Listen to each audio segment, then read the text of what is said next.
Hmm. So, hi friends, and welcome to Crick Vidya's daily cricket podcast. Today, we'll be discussing the first day of the practice match between India and Australia, and also the tactics and preview for the first test. And joining me are fellow Crick Vidya teammates Yasir and Manju. Hi, guys, welcome to the Hi, podcast. hi Manju, hi Sunil. I see. Yeah, pleasure. So today was the first day, and India and Australia both got out on the same day. 20 wickets fell on the same day. So that is what we should expect to see in the pink ball test. So maybe the batting standards would improve a bit, but the number of wickets falling in a particular day is definitely going to increase. So, also, what was interesting was that India went in with four pacers and no spinner was included in the practice match. So, does that give an indication that that would be India's strategy? Also, uh, riding on this practice match is the wicket keeper issue and the opener issue. So, all these three things we'll discuss today. So, we'll start with Manju. Manju, let's start with batting first. So, the positives today in batting were maybe only Prithvi Shaw and Shubman Gill. And then our number 11 also scored a half century. So, Number Yeah. number 10. number 10, chalo, depends on what the team 11 is. So, Right. but now he might be number 9 also. So, Yeah. so your thoughts on the other batsmen not actually pitching in and not scoring runs. So, what was your overall thinking of the batting? So it was very positive decision to bat first. Mainly, Rahane thought that maybe if they are inserted in another game in the test, then how they will respond to it after losing the toss. So in that way, the openers did well until a certain point, but later they got out. So this could be attributed that since it's a day-night game, it starts in the afternoon. There was not much help initially, and later under lights, the ping ball started to do its thing. So to address this, the only thing what we can hope is if there is a slightly aggressive or a positive start looking for runs, we can hope to be a little bit on some kind of a score before we can expect a collapse. Like even from the first ever pink ball test, there have been these mini collapses, 2 wickets, 3 wickets in the afternoon session, and in the night under lights, there is definitely a lot of help for the seamers. So that we have to anticipate when we come to the Adelaide test. Hmm. सो यासिर आपसे हिंदी में बात करते हैं Hindi English so Telugu so because we trying to do this bilingual तो Right.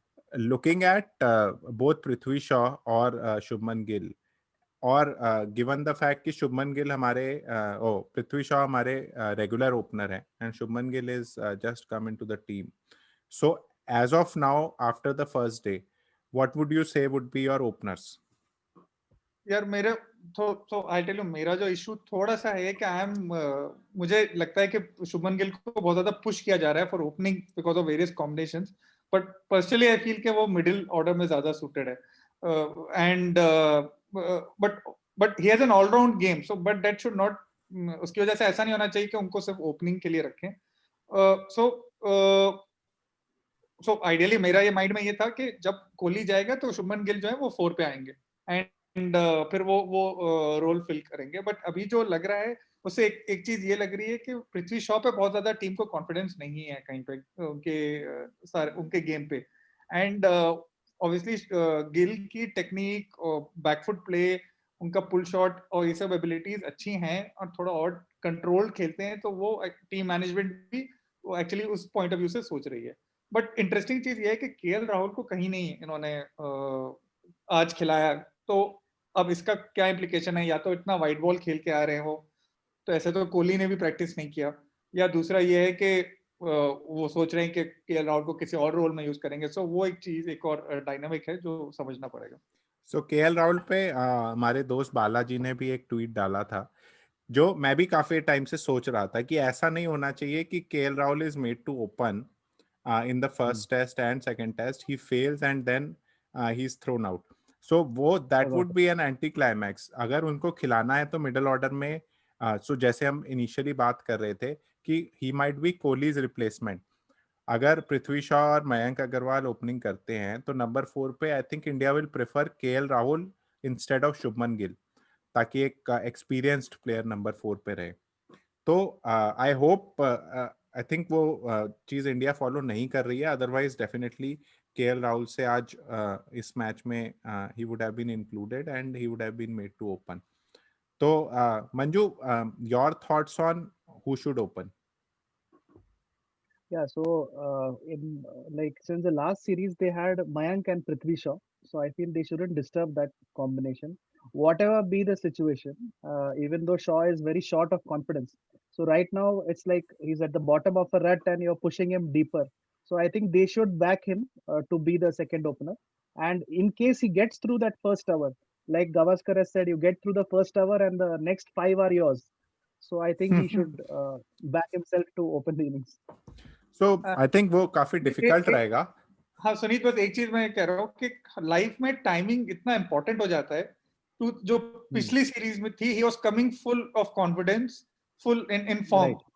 उसने अच्छा किया था, जो प्रैक्टिस मैच हुआ था कुछ 60 ऑट किया था, एंड एवरीबॉडी वाज लाइक अरे ये हमारा बहुत अटैकिंग बैट्समैन आ रहा है, एंड ही इंजर्ड हिमसेल्फ। और अब ही हैज कम, आइडियली आप अज्यूम करोगे 2 साल बाद आ रहे हैं और अच्छा माइंडसेट के साथ आ रहे होंगे, बट अब वो बिल्कुल लो कॉन्फिडेंस पे आ रहे हैं।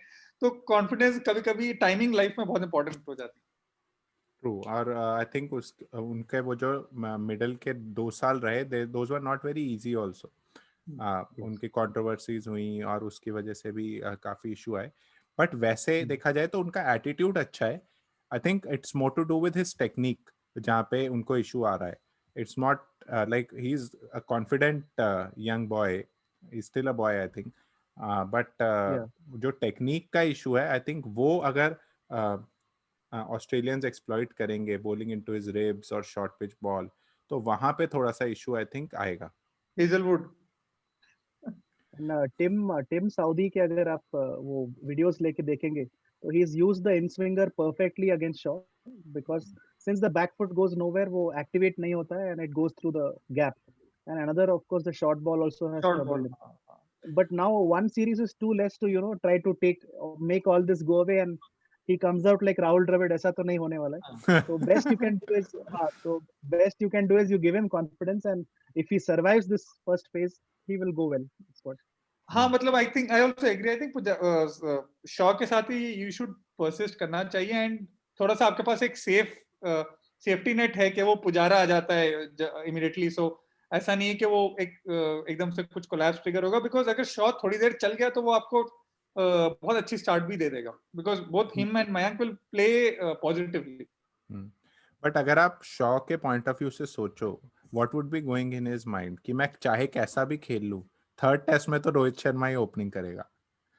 सो इन दैट सेंस ऑल्सो मतलब उसको ये होगा कि मतलब मुझे बहुत ही बढ़िया परफॉर्मेंस देनी पड़ेगी और तभी मे बी मैं कंटेंशन में रहूं, अदरवाइज तो इट इज ऑलमोस्ट इम्पॉसिबल कि रोहित शर्मा आएंगे और पृथ्वी शॉ को इंडिया वो करेगा। मे बी एक लॉन्ग शॉट है कि रोहित शर्मा मिडिल ऑर्डर में आ जाएं अगर Prithvi Shaw plays like some century और something like that, but otherwise even a 50 kind of a score might not be enough for him.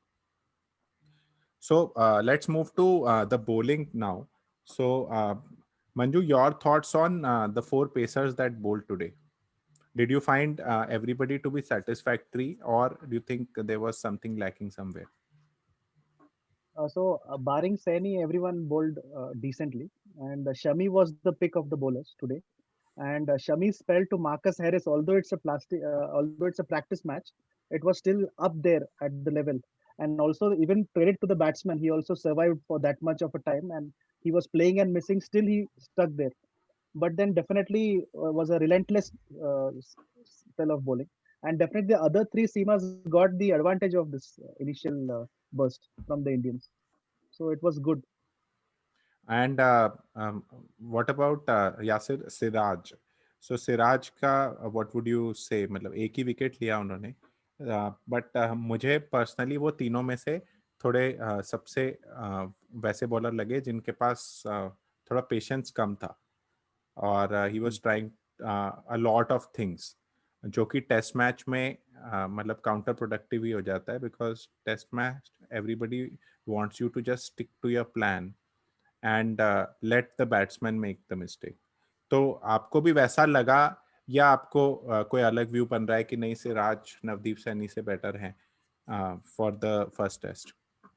जो जब भी test, I mean before Australia आने से पहले तो मेरे पैकिंग ऑर्डर में मेंटली मुझे था कि उमेश या सैनी में से, या पॉसिबली सैनी शायद सूट भी होंगे, बिकॉज उनकी पेस है, बाउंस है, वो विकेट्स उनको सूट करती हैं। बट जो थोड़ा सा वाइट बॉल से थोड़ा सा उनका मुझे लगा कॉन्फिडेंस हिट हुआ है। एंड मुझे तो सिराज की बॉलिंग अच्छी लगी।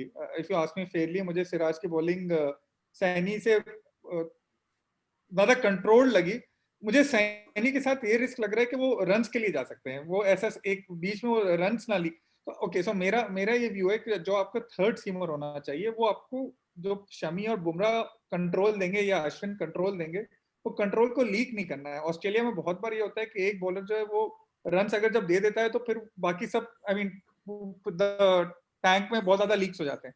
तो वो वाली चीज है। So and that is why मुझे थोड़ा सा उमेश के साथ ये एक डर रहता है कि उमेश एक अटैकिंग एग्रेसिव बॉलर है, वो आपको विकेट देंगे, बट वो रिस्क है कि वो आपको रन भी लीक करेंगे। तो वो एक चीज है। आई रिमेम्बर जो पिछली सीरीज में आई थिंक पर्थ में 4 फास्ट बॉलर्स के साथ हम लोग गए थे, तो उमेश का कंट्रोल नहीं था उतना, मतलब मुझे लग रहा था उमेश रन लीक कर रहे थे, तो वो एक वनरेबिलिटी है उमेश की बॉलिंग में। So I don't know. Ideally, more than an aggressive, I want a defensive bowler who will not go for runs. बाकी वैसे देखा जाए तो नवदीप सैनी ने ज्यादा बॉलिंग भी नहीं करी, सो ही जस्ट बोल्ड 5 ओवर्स और 5.2 ओवर्स एक्चुअली, तो इतना वो नहीं है, बट ठीक है, he was not like similar ही इकोनॉमी रेट था सबका ऑलमोस्ट, शामी का बस कम था, otherwise 3.7 3.6 was the economy rate. Manju, अगर आपसे ये पूछा जाए कि what should be the bowling attack for the first test which is pink ball test, तो आप what would be your view looking at how players have performed in the ODI series and the first practice match and till today? So I would like to have a spinner in the attack. So the spinner will be Ashwin. And among the three pacers, I would go with the tried and tested combination of Bumrah, Shami, and Umesh. And then see, because like the once when South Africa was there in India, Umesh bowled quite well in that series. But yes, that is a subcontinent pitches. This is a new, different place. So, but I still feel he has the ammunition to pull it off. So that way. But the management may feel that Siraj has those skills of wobble seam and the subtle changes. If they want to go with a four seamer strategy, they may want the fourth seamer to be Siraj. But Yasir, जो आज 4 pace bowlers के साथ India खेली, so do you think अगर अश्विन को लेना होता तो they would have definitely played him for this practice match, because pink ball, red ball, I think spin bowling maybe there is some difference. You can't really expect him to just come into that match and perform. So doesn't it look like कि हाँ 4 pace attack ही होने वाला है? नहीं, मुझे actually ये लगा कि बिकॉज ऑब्वियसली ये फर्स्ट क्लास मैच का स्टेटस है, तो वो 11 के बियॉन्ड तो जा नहीं सकते हैं। तो वो लोग ये देख रहे थे कि उनको शमी और बुमराह को तो खिलाना ही था, एंड सैनी को भी खिलाना था, बिकॉज वो कोई टेस्ट मैच वो प्रैक्टिस नहीं है, तो 3 तो हो गए। एंड आई थिंक वो सिराज पे वो स्टिल कुछ उनको अपना माइंड मेंटल मेकअप करना है कि वेदर वो खिलाना है या जो भी है उनके माइंड में है, इसलिए वो सिराज को खिला रहे थे आज। Ashwin I think is a done deal. Ashwin खेलेंगे आपका एडिलेड वाला टेस्ट, क्योंकि वैसे भी जडेजा है नहीं मोस्ट प्रोबेबली, तो अश्विन तो खेलेंगे वो। सो एंड मैं मंजू की बात से एग्री करता हूँ कि अल्टीमेटली आई थिंक एक्चुअली हम लोग सब बात कर रहे हैं रोहित शर्मा, बट जिसकी रियल कमी हमें महसूस होगी वो है ईशांत शर्मा, मोर देन रोहित शर्मा, जिसकी हम लोग इतनी बात नहीं कर रहे हैं, बिकॉज ऑब्वियसली उतने सुपरस्टार नहीं है इन दैट सेंस, ट्रेडिशनल सेंस में। बट अगर थर्ड सीमर लेना है तो वो उमेश ही होंगे, एंड मेरे हिसाब से बॉलिंग अटैक यही होगा, शमी, बुमराह, उमेश और अश्विन। तो हम ईशांत शर्मा की एक्चुअली बात इसीलिए नहीं कर रहे थे because he is not in contention also. तो obviously India will miss him and he would have been the third seamer, maybe not even third, maybe second or first only, if he was fully fit and The senior most also, yeah. and like he's the start of this pace revolution. So it has come from, although he does not reflect in the wickets column, but he's adding some new things to his armory. He has a scramble seam which goes into the left hander, bowled round the wicket. All these things he's working on. So definitely, when he becomes fit, he's going to be straight in an asset to the team. तो बोरिया मजूमदार ने तो पहले ही बोल दिया था 2 दिन पहले कि he is not even in the plans. तो ही वो इंग्लैंड के अगेंस्ट ही सीधा खेलेंगे. तो दैट्स व्हाई आई थिंक वो discussion will be a little fruitless. But I think एक और पर्सपेक्टिव जो है वो है कि कोहली का this is the only test and he would want to go on full attack for this test at least before he goes back to India. So from that sense also that indicates to me कि वो 4 pacers के साथ जाना चाहेंगे because Ashwin is a defensive choice, a sensible and defensive choice maybe, but not a aggressive choice because वो ज्यादा से ज्यादा 1-2 विकेट पूरे टेस्ट में लें. और ऐसा भी हो सकता है कि अगर पेसर सही बॉलिंग कर रहे हैं तो वो किसी दिन बॉलिंग ना भी करें और पूरा टीम आउट भी हो जाए. So in that sense I think 4 pacers के साथ मुझे ऐसा लगता है इंडिया जाएगी. तो अब लास्ट सेक्शन पे आते हैं, short discussion on wicket keeper. Manju, who would you choose if you had to choose now? And second, who would India choose according to you? Okay, so see, based on numbers and records, India will be tempted to go for Rishabh Pant. He has overseas hundreds and he has done this role well. But currently, just purely on the technique, and I would choose Saha because I would like that insurance behind. And now he's there. He's been fit for quite some time. Only thing he has is hamstring issue. I think it should be resolved. Then he should play. Yasir, same question. Okay, so मुझे लग रहा है कि I think the team management will go for Rishabh Pant. They maybe मेरा bias है, but they will go for Rishabh Pant, and I think they want that batting insurance at least initial test में down the order, and maybe मुझे Adelaide and all you need that एक batting insurance नीचे. So and his obviously his past track record. So मुझे लग रहा है कि they will go for Pant. And थोड़ा सा इन्होंने इंडिया ने यही किया कि डोमेस्टिकली साहा को यूज किया है, आउटसाइड इंडिया पंत को यूज किया है. सो आई थिंक वो उसी स्ट्रेटजी पे स्टिक करेंगे अभी. और एक और पॉइंट है कि अगर 4 पेसर खेल रहे हैं तो Pant is actually good enough to keep against pacers. तो उस सेंस में भी they might go for him. और दूसरा पॉइंट ये है कि अगर अश्विन नहीं खेल रहा तो बैटिंग उन चारों बॉलर्स की कोई ऐसी खास नहीं है. So then they might want Pant to be the extra choice. Bumrah की आज हाफ सेंचुरी है यार, ऐसे मत बोलो. तो बुमराह हमारा फिर नंबर 8 हो गया. उसके बाद तो तभी कोई और नहीं है ना. उमेश यादव अनेक रन बनाए हैं चौके छक्के मार के, बट अभी तो ये श्योर नहीं है कि Umesh Yadav would be there in the team और नॉट. बट नवदीप सैमी और सिराज का कोई ऐसा I don't think batting potential रहेगा. तो that also might work in Pant's favour and he might just get the first test to prove, otherwise he might get dropped. So that might be the scenario. So I think we'll close at that, and then we obviously have our audio podcast if somebody wants to look at audio, which is English and Hindi separate. And this was the piece on Rishabh Pant. You can leave it in the description.